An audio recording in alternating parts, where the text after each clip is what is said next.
On a desolate planet far from Earth, a group of explorers uncovered something extraordinary.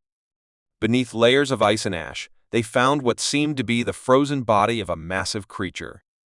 It had razor-sharp claws, thick scales that shimmered like metal, and eyes that seemed to stare even while closed. It was unlike anything the team had ever seen. The scientists called it a marvel, a glimpse into the unknown. The leader of the expedition, Dr. Langston, decided they couldn't leave it behind. "This is history," she told her crew. "Imagine what we can learn from it." The creature's body was carefully extracted and loaded onto their spaceship. On the journey back to Earth, it remained motionless, encased in a block of ice in the cargo hold. The team reassured themselves that it was dead, that it couldn't possibly be a threat. But deep within the frozen block, the beast's heart began to stir. Back on Earth, the creature was taken to a high-security lab. Scientists from across the globe gathered to study it, running tests on its body and examining its strange biology. Its scales were harder than diamonds, its claws sharper than any known weapon, and its DNA seemed impossibly advanced. "We've never seen anything like this," Dr. Langston said to her team. "This isn't just an animal. It's a survivor from a time and place we can't even imagine." Despite their excitement, there were signs that something was wrong. The ice around the creature began melting faster than expected. The lab's temperature controls, designed to keep it frozen, kept failing without explanation. And then there was the noise. At night, when the lab was empty, the security cameras picked up faint sounds, low growls, and the scraping of claws against metal. The guards dismissed it as machinery noise. After all, the beast was frozen solid. Or so they thought. One night, the power in the lab went out. The emergency generators kicked in, but by then, it was too late. The freezing chamber's temperature had risen just enough. The ice cracked. The guards on duty heard it first. A loud, echoing sound, like glass breaking underwater. They approached the chamber cautiously, their flashlights cutting through the darkness. The ice wasn't just cracking, it was shattering. Before they could react, the creature's eyes snapped open, glowing a fierce yellow. In one swift motion, it broke free from the remaining ice. Its massive body towered over the guards, and its roar shook the walls. Panic spread through the lab as alarms blared. Scientists ran for cover, shouting into their radios for help. The beast moved quickly, its powerful legs smashing through walls as if they were paper. Dr. Langston and a small group of survivors locked themselves in the control room. Through the monitors, they watched as the creature tore through the facility. It didn't just destroy, it hunted. It tracked down anyone who crossed its path, using its sharp senses to find them no matter where they hid. "What is it doing?" one of the scientists whispered. "It's testing us," Langston replied. "It's not just a predator. It's intelligent." The beast's behavior confirmed her fear. It wasn't rampaging mindlessly. It was strategic. It avoided areas with heavy resistance and focused on isolating its prey. It was studying them, learning their weaknesses. Langston knew they couldn't fight it head-on. "We have to trap it," she said. "If we can lure it back to the freezing chamber, we might have a chance." The plan was dangerous but simple. The team rigged the lab systems to overload, creating a heat signal that would draw the beast back to the freezing chamber. One of the guards volunteered to act as bait, running ahead of the creature to lead it into the trap. It worked. The beast followed the guard, its roar echoing through the corridors as it gave chase. When it entered the chamber, Langston triggered the system. Liquid nitrogen poured into the room, creating a cloud of icy mist. The creature roared in pain as the freezing gas surrounded it. Its movements slowed, its body stiffening as it began to freeze once more. But just as the team thought they had won, the beast did something they didn't expect. It stopped struggling. Through the icy mist, its glowing eyes locked onto Langston's. It wasn't fear or anger she saw in them, it was understanding. The creature let out a low, guttural growl, almost like a warning, before it finally froze solid again. For a moment, the lab was silent. The team stood there, staring at the frozen beast, unsure whether to celebrate or mourn. "We stopped it," one of the guards said, breaking the silence. Dr. Langston shook her head. "No," she said softly. We didn't stop it. It let us win. The room grew cold as her words sank in. Somewhere deep in the back of her mind, Langston couldn't shake the feeling that the creature wasn't done with them. And she was right. In the final moments of the story, the camera inside the freezing chamber zooms in on the beast's frozen face. A single crack forms along its scales, followed by the faintest flicker of movement in its glowing eyes. The sleeping beast wasn't done. It was just waiting. The exploration team had spent weeks on the alien moon, collecting samples of rocks and plants. They had expected harsh terrain and dangerous creatures, but instead, they stumbled upon something cute. It was a small, furry creature, no larger than a cat. Its fur was soft and golden, shimmering under the pale light of the moon. Its wide, sparkling eyes made it look almost childlike, and it made little chirping sounds as it hopped around the explorers. The team couldn't believe their luck. "It's harmless," said Jenna, one of the biologists. She extended her hand, and the creature sniffed it before nuzzling against her fingers. "See? It's friendly." The others laughed. They named it Blinky because of how it blinked its large eyes every few seconds. Against protocol, they decided to take it back to Earth. "This could be a major discovery," their captain said. "Imagine introducing the first alien pet to humanity." Blinky was placed in a secure glass container for the journey back. It chirped happily, munching on the nutrient pellets they provided. It seemed like the perfect companion. What they didn't know was that this little creature held a dangerous secret. Back on Earth, Blinky became an instant sensation. Videos of it chirping and hopping went viral. Scientists at the lab were eager to study it, but its adorable appearance overshadowed any serious concerns. "It's like a kitten from space," one researcher joked as Blinky rolled around on its back, playing with a ball. Even the strictest protocols were relaxed. After all, what harm could such a tiny, cute creature do? Families and children started demanding their own Blinkies. Companies began planning to breed them for sale. It wasn't long before other explorers were sent back to the alien moon to find more of these creatures. They returned with dozens. But Blinky, the original, was different. One night, Jenna was working late in the lab. The other scientists had gone home, leaving her alone with the creature. Blinky was unusually quiet, sitting in the corner of its enclosure. Jenna frowned. Normally, it would chirp and hop around when she entered the room. "Are you okay, little guy?" she asked, leaning closer to the glass. That's when Blinky turned to look at her.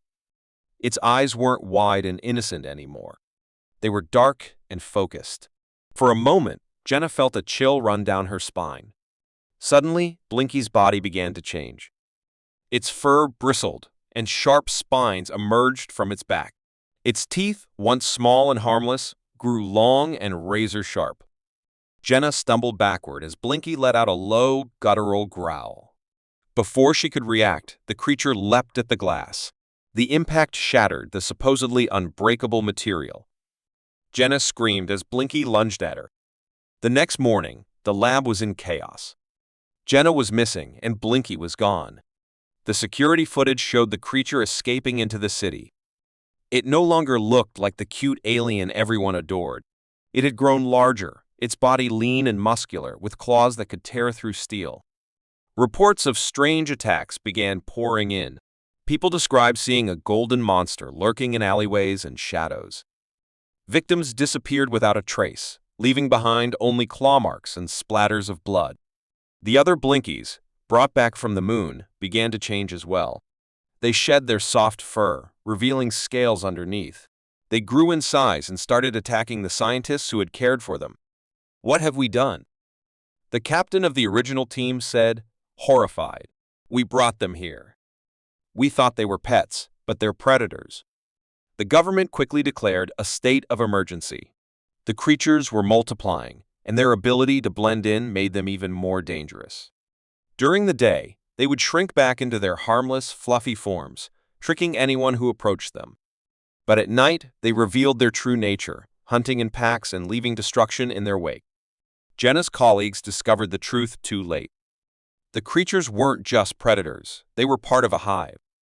Blinky, the first creature, was their leader. It was sending signals to the others, coordinating their attacks. "We need to stop Blinky," one scientist said. "If we take out the leader, the others might lose their coordination." But finding Blinky wasn't easy. It had grown smarter, using the city's underground tunnels to stay hidden. Every time the military got close, it vanished without a trace. In the final act, a team of scientists and soldiers tracked Blinky to an abandoned factory. The air was thick with tension as they entered the dark, silent building. "Stay sharp," the commander whispered. "It's here somewhere." They found Blinky in the center of the factory, surrounded by dozens of its offspring. The creature had grown to the size of a tiger, its golden fur replaced by black, gleaming scales. It let out a deafening roar, and its offspring charged. The battle was fierce. Soldiers fired their weapons, but the creatures were fast and resilient. Meanwhile, the scientists worked desperately to activate a device that emitted high-frequency waves designed to disrupt the hive's communication. Blinky lunged at the team, its claws narrowly missing them.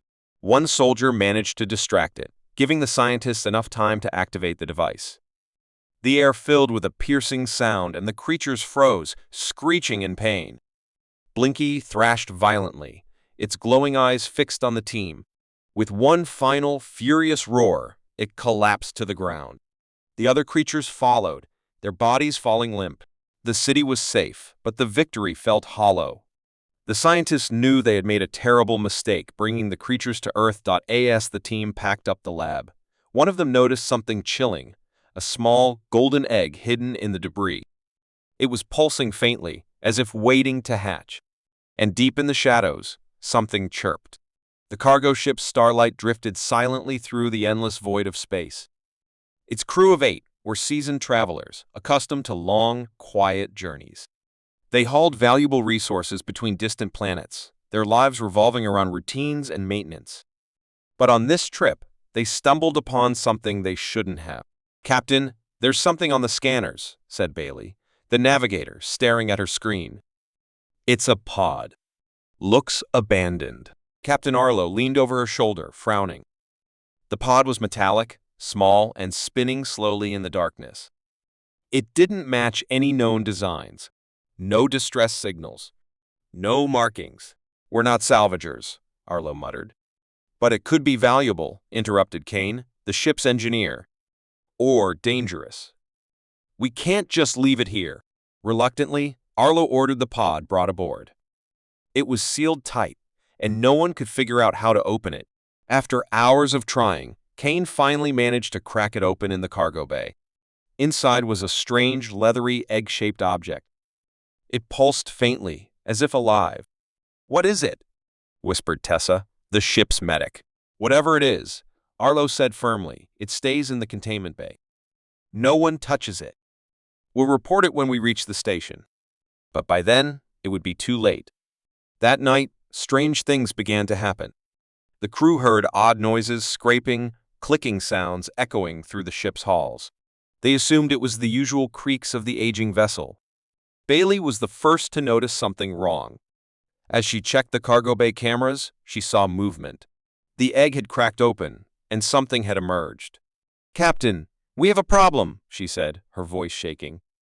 When the crew arrived at the cargo bay, they found nothing but an empty pod. No sign of the creature, just faint, wet tracks leading into the dark corners of the ship. "We should eject it into space," Kane suggested, gripping a wrench. Arlo hesitated. "We don't even know what it is." "And I don't want to find out," Tessa added, shivering. As the hours passed, tension grew. Crew members began hearing whispers, low, guttural sounds that seemed to come from nowhere. Small things started going missing. Tools, food, pieces of equipment.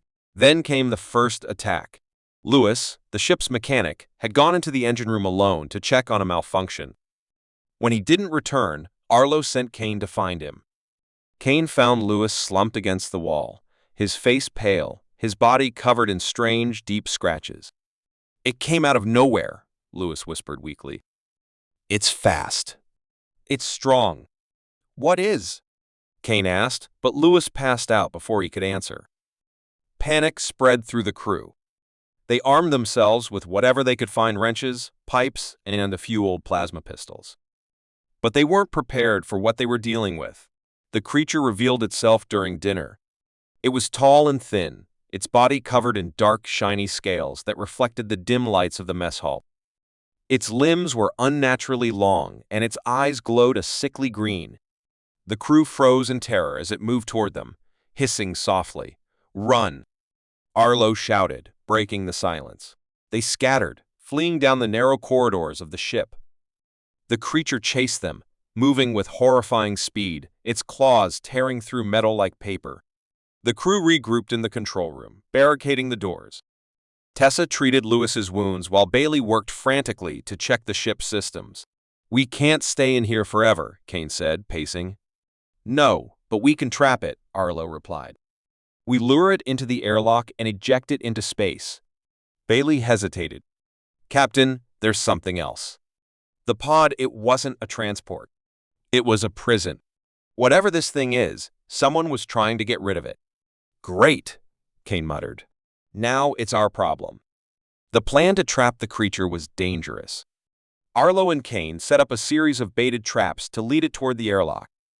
The rest of the crew watched nervously from the control room, monitoring the creature's movements through the cameras. The creature was smart. It avoided the traps, smashing through walls to take shortcuts. "It's learning," Bailey said, her voice barely a whisper. Finally, Kane managed to lure it into the airlock by using himself as bait. The crew held their breath as he sprinted out of the chamber, sealing the door behind him. "Eject it!" Arlo shouted. The airlock doors opened, and the creature was sucked into space. For a moment, the crew felt a wave of relief. But then Bailey noticed something on the monitors. "The pod," she said, her voice trembling. "There's more of them. Dozens." Floating in the distance were countless pods, identical to the one they had found. AI as they stared. The pods began to glow faintly, just like the first one had.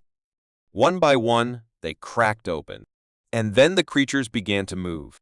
The Starlight's engines roared to life as Arlo ordered an emergency jump to hyperspace. But deep down, the crew knew the truth.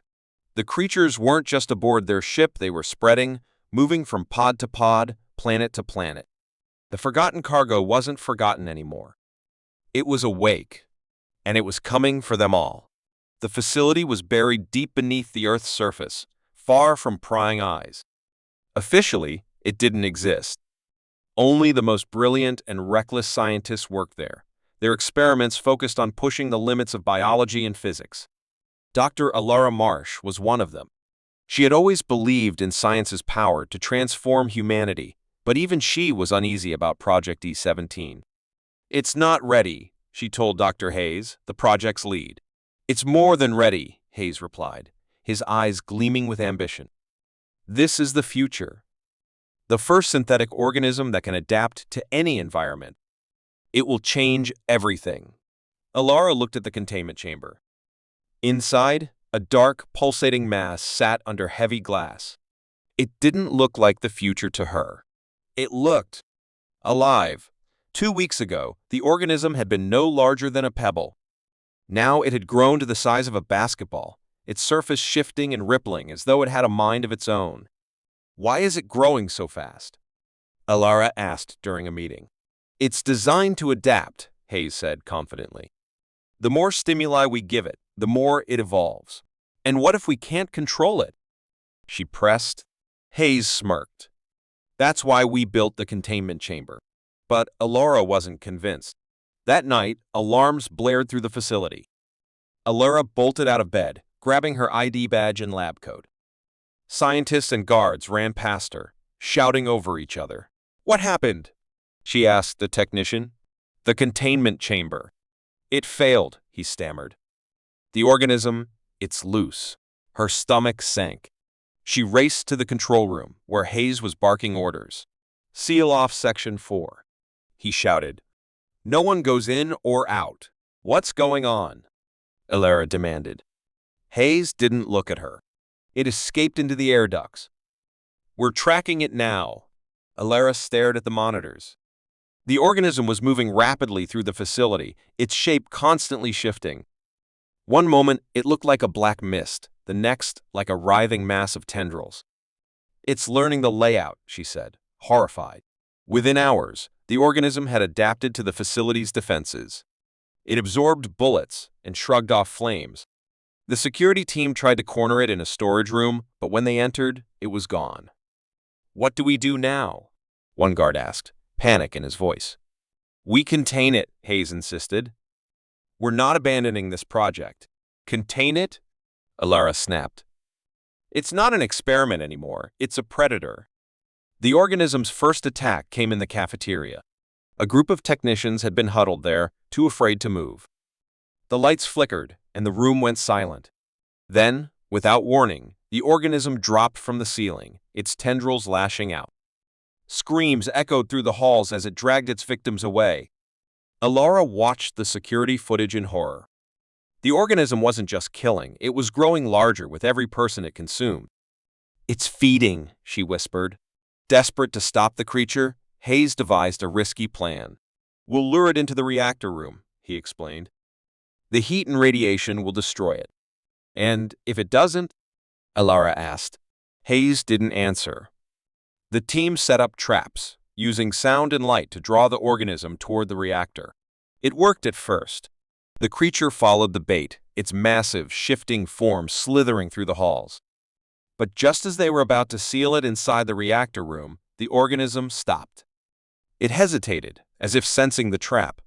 "It's too smart," Alara said, watching from the control room. "It knows." Before anyone could react, the organism turned and attacked the team.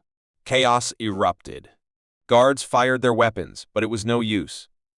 The organism tore through their ranks, its tendrils smashing equipment and walls. Alara and Hayes fled to the lab, locking the door behind them. "What now?" she demanded. Hayes slumped against the wall, defeated. "There's nothing we can do. It's unstoppable." Alara refused to accept that. She scanned the lab, her mind racing. That's when she noticed the prototype device, a high-frequency emitter designed to disrupt neural signals. "It's designed to adapt, right?" she said. Hayes nodded, confused. "Then we hit it with something it can't adapt to pure chaos." Alara rigged the emitter to broadcast a continuous, randomized frequency. It was a gamble. The device hadn't been tested, and it could overload the facility's systems. As the organism approached the lab, she activated the emitter. A deafening, high-pitched sound filled the air. The organism writhed and screeched, its form collapsing in on itself. For the first time, it looked vulnerable. "It's working!" Hayes shouted, but the strain on the facility's power grid was too much. Explosions rocked the lab as circuits overloaded. "We have to go," Alara yelled. The surviving crew escaped to the surface, watching as the ground beneath them rumbled. Moments later, the facility imploded, burying the organism and their work beneath tons of rock. "It's over," Hayes said, though his voice was hollow. Alara wasn't so sure. She couldn't shake the feeling that something had survived. Weeks later, a cleanup crew arrived at the site. As they sifted through the rubble, one worker found something strange, a small, black fragment pulsating faintly. He pocketed it, unaware of what he had just unleashed. The experiment wasn't over. It was just beginning. The planet of Zira was lush, wild, and untouched by human hands. A dense jungle stretched as far as the eye could see, filled with towering trees, exotic plants, and creatures unlike anything seen on Earth. But what caught the attention of the expedition team wasn't just the beauty, it was the mystery. Dr. Malia Grant led the team. Her reputation as one of the best xenobiologists had earned her this mission. She wasn't the type to be easily impressed, but Zira's jungle had something about it, something that made her uneasy. "We're here to observe," she reminded her crew as they descended into the thick green canopy. "No touching, no taking samples without proper equipment."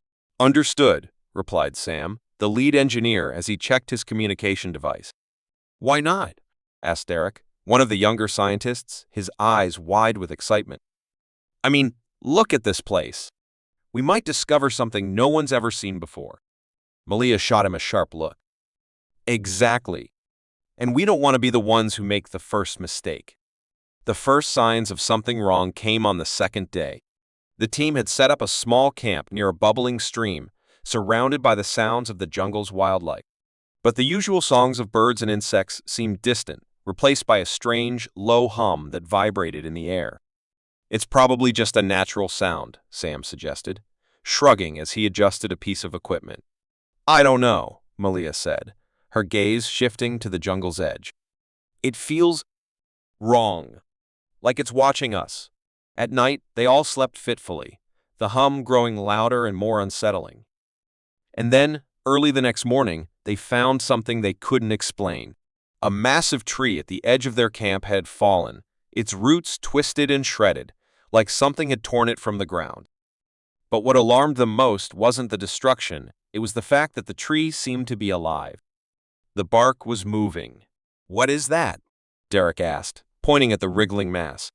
"It's not possible," Malia whispered, stepping closer. "Trees don't move." But the bark wasn't the only thing alive.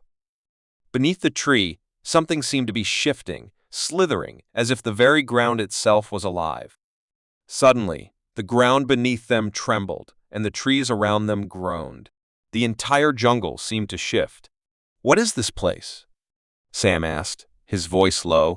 Before anyone could answer, the ground cracked open, and thick, vine-like tendrils shot out, grabbing hold of the team's equipment and dragging it into the soil. In the chaos, Malia barely had time to react before a massive vine wrapped around her ankle. She screamed as it pulled her toward the opening in the ground. Sam lunged forward, grabbing her hand, but the vine was too strong. The others scrambled to help, but the jungle seemed to fight back. More vines shot out, pulling at their limbs, tearing their tents apart. "Pull her back," Derek shouted. "I can't." Sam grunted, his grip slipping. Just as the vine began to drag Malia into the earth, she managed to draw a knife from her belt. With a swift motion, she sliced through the vine, and it recoiled back into the ground, retreating like an animal wounded in battle. Malia lay panting on the dirt, her heart pounding in her chest. The jungle had attacked them, and she realized then that it wasn't just plants growing, something else was alive here. Something that didn't want them on its soil. The team huddled together, shaken but alive. They quickly packed up and moved further into the jungle, hoping to find a safer location. But the deeper they went, the more the jungle seemed to close in on them. The trees grew taller and denser, and the sounds grew louder, almost like a pulse. "I'm starting to think this place isn't just alive," Sam murmured as he scanned the dense canopy. "I think the whole jungle is sentient." Malia frowned. "If that's true, we've made a grave mistake coming here." The air was thick with tension as they moved through the jungle.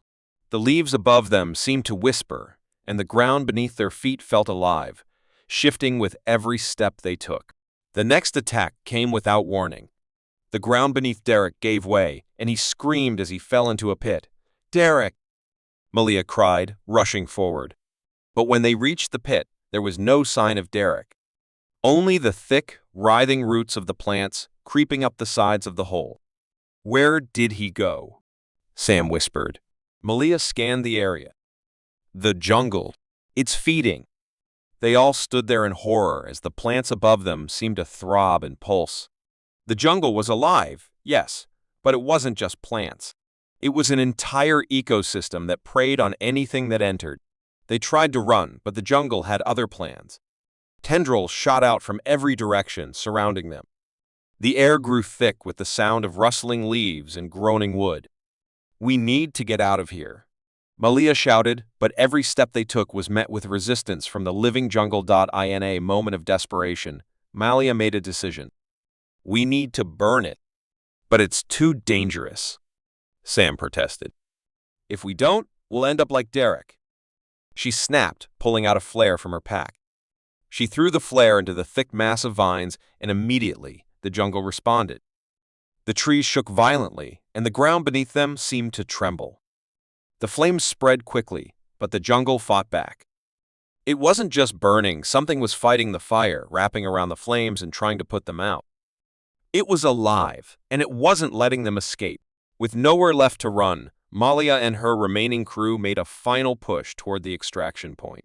The jungle seemed to get angrier with every step, the trees closing in on them. They barely made it to the ship with the jungle's vines wrapping around the ship's legs just as they lifted off the ground. As they ascended into the sky, the jungle below writhed in fury, its pulse growing louder and louder. Malia watched in silence, her heart heavy. It wasn't over. The jungle wasn't finished with them, and it would never let them forget that it was alive.